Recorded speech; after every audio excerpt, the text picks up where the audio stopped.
বাংলাদেশের দুর্নীতি দমন কমিশনের বিরুদ্ধে রাজনৈতিক উদ্দেশ্য প্রণোদিত অপপ্রচার চালানোর অভিযোগ করেছেন যুক্তরাজ্যের লেবার পার্টির এমপি ও সাবেক সিটি মিনিস্টার টিউলিপ সিদ্দিক।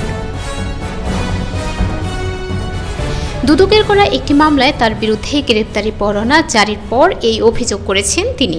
সোমবার গার্ডিয়ানের এক প্রতিবেদনে বলা হয়, বাংলাদেশে এই গ্রেপ্তারি পরোয়ানা জারির বিষয়ে লন্ডনের সাংবাদিকদের প্রশ্নের মুখোমুখি হন টিউলিপ সিদ্দিক।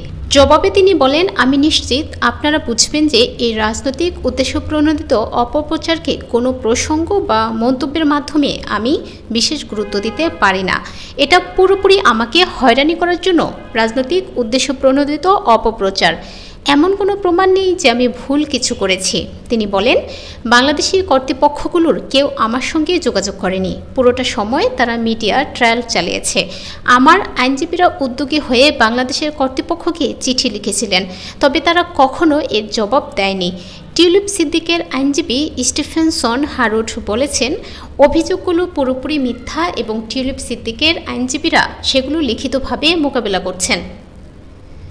ছাত্র জনতার অভ্যুত্থানে গত বছরের আগস্টে ক্ষমতাচ্যুত হন প্রধানমন্ত্রী শেখ হাসিনা। এরপর শেখ হাসিনার শাসনামলে নানা ধরনের দুর্নীতির অভিযোগ বড় পরিসরে তদন্ত শুরু করেন দুদক। তার অংশ হিসেবে টিউলিপ সিদ্দিকের বিরুদ্ধে প্লট বরাদ্দে অনিয়মের অভিযোগ তদন্ত করছে সংস্থাটি।